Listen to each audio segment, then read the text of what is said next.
Good afternoon, everyone. Excuse the crazy hair. It's a bit of a rainy day where I am, and so it's rainy hair day here.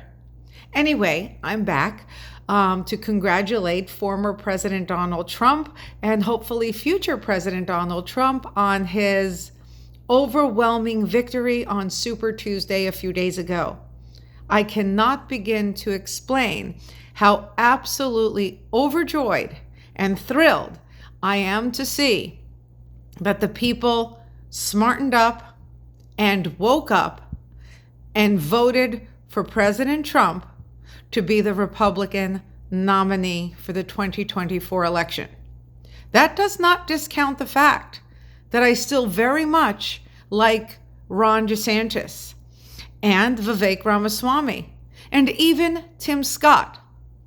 But it does stand to reason that President Trump is the most qualified at this particular point in time.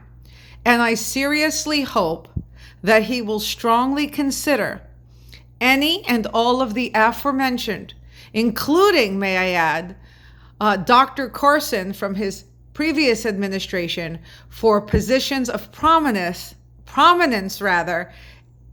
in his new administration, should he hopefully be voted in. But I digress. The reason for today's soliloquy, besides to congratulate the former president and hopefully future president, is to express my sheer and utmost joy in the fact that the American people did the right thing. And I do not like to consider myself a Democrat or a Republican. I like to consider myself as leaning toward the ideologies of the Republican Party, or better yet, those with a more traditional and, dare I say, conservative viewpoint, perspective, and vantage point. But I do like to consider myself an independent. I don't believe in voting based on party, nor do I believe in voting based on race or gender. I believe in voting the same way I believe in hiring the best person for the job. We should put in office the most highly qualified candidate for the position. And in this case, I believe President Trump is that candidate.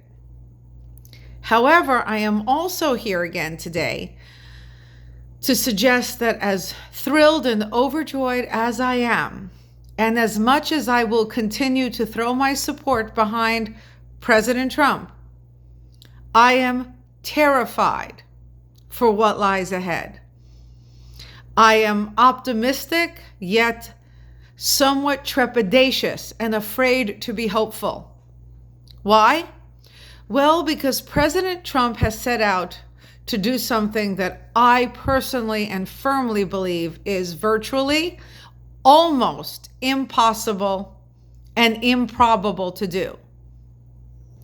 President Trump wants to make America great again. Honestly, I don't know if America was ever great to begin with. Oh, I am a very, very proud American. And as I've noted before, the daughter of a Vietnam vet. So I know what it took to build this nation.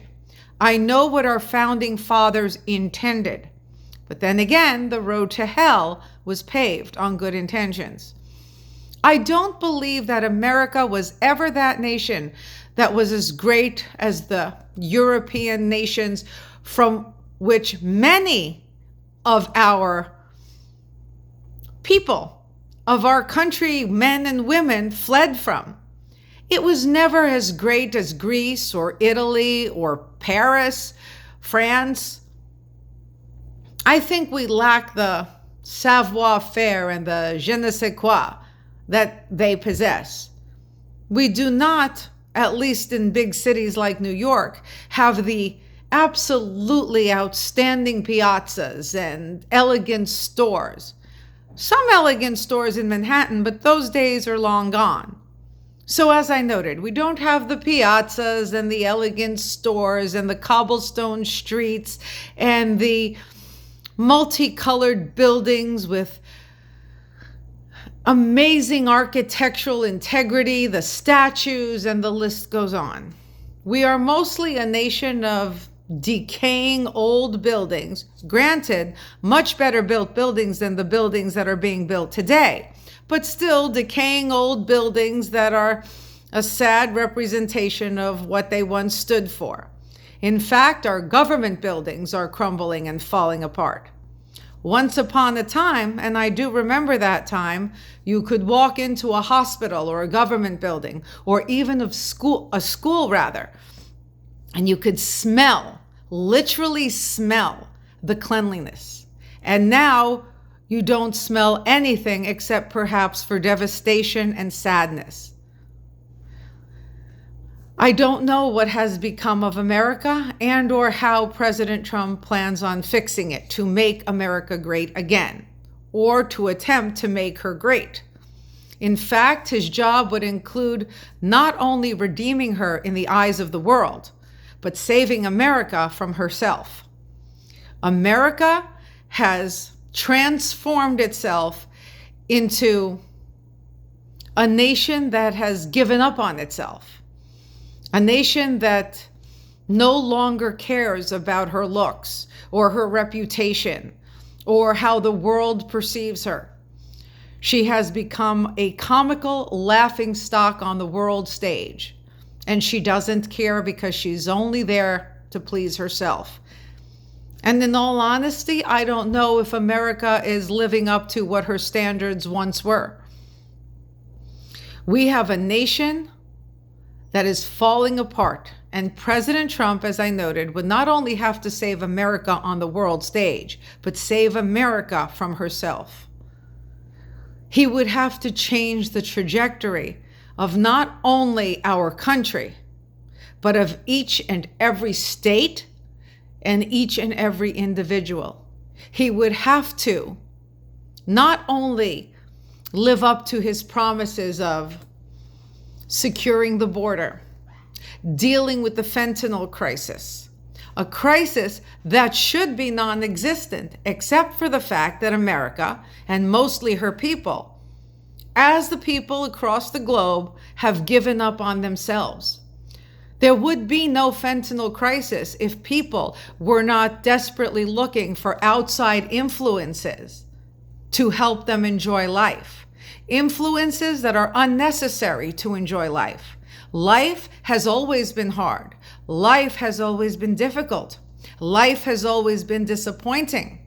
The difference is that previous generations had the stamina and the mental wherewithal to overcome the travesties of life and continue to live it to its fullest, aspiring to achieve the American dream on hard work and determination, and not via the assistance of outside additives, if you will, like booze, drugs, etc. So President Trump would have to change the entire ideology of America, including how people see the country and themselves. So again, he would have to deal with the border crisis, the fentanyl crisis.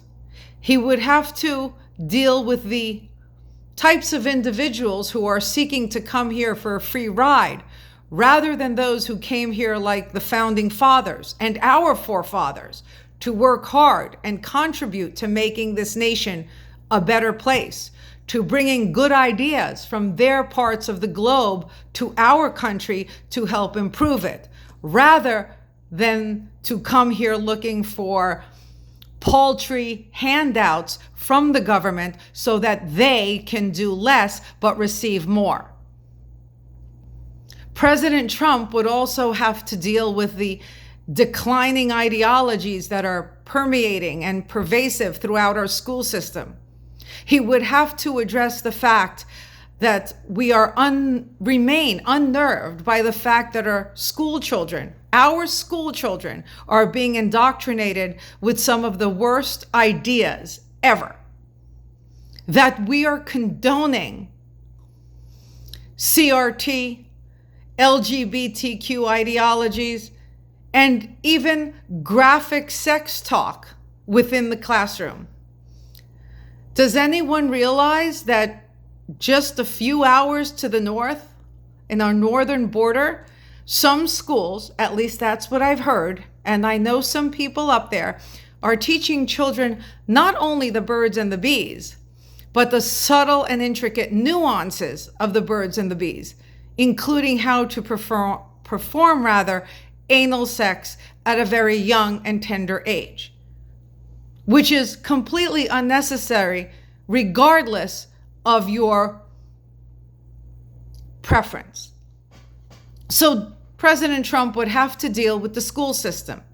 He would have to deal with an educational system that ignores the health of our children, their mental health and their physical health. He would have to perhaps insist on schools bringing back not only a better curriculum focused more on academics than ideologies, but a school system that puts to work moms like me who may not be able to go to work any longer for 90 hours a week. Moms and grandmas and other people. Bring them into the school to prepare healthy, homemade food for the children. Bring back the idea of the cafeteria and camaraderie during a lunch hour set aside for the children. President Trump would have to deal with making us energy independent again, but also getting rid of those unsightly windmill things they're putting up all over and those horrible and horrific, solar panels. He has a lot on his plate, folks, and he's going to have even more. I don't think it's a job that one man can do solo. And if there's anyone who can do it, it is President Trump. But it is still a very big job. In addition to all I've mentioned, he would have to deal with the apathy that has prevailed for decades and is only getting worse. The concept that dress down Fridays means going to work in pajamas. The apathy of people not wanting to leave the home, ordering everything on Amazon and online, including their food, rather than going to the market and ensuring that they pick out the healthiest, most vibrant vegetables and meats and foods for their family. Getting people back into the office to socialize rather than relying on social media for all their social outlets. President Trump would have to ensure that each state was properly representing its people and doing the job its people hired their individual political leaders to do. He would have to ensure that people in states like California and New York were not being suffocated under the heavy burden of the inordinately high cost of living, the unfathomable high interest rates, the high cost of buying a home, and worse yet, the high taxes.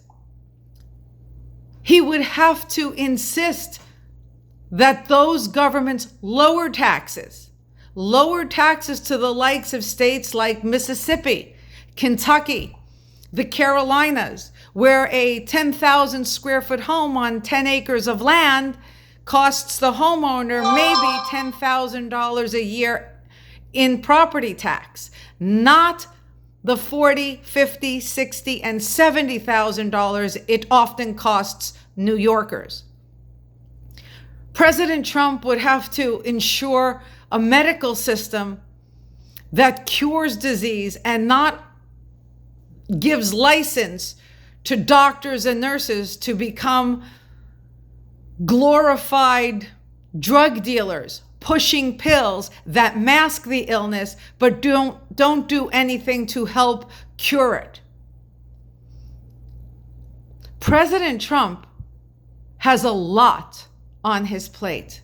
President Trump is a man who has to undo more than most previous presidents had to undo, and who has to tackle more than previous presidents had to tackle. He has to deal with global issues, state issues, and personal issues, because each and every one of those subcategories contributes to the demise of America. And each of those categories, rather, is essential to his agenda of saving America, like I said, from herself, and regaining her dignity on the world stage. From the individual to those in the White House, he has to tackle each and every one of those issues. And that is not an easy job. President Trump, I fear, will not be allowed to do his job or to do it well. And that includes tackling each of the subjects that I've previously mentioned to enable each and every American to realize the American dream, the way the American dream was intended to be, and to ensure that every American lives in dignity and with dignity, and that each and every American and those who legally choose to become Americans are given the same right to achieve the American dream and to the right of life, liberty, and the pursuit of happiness.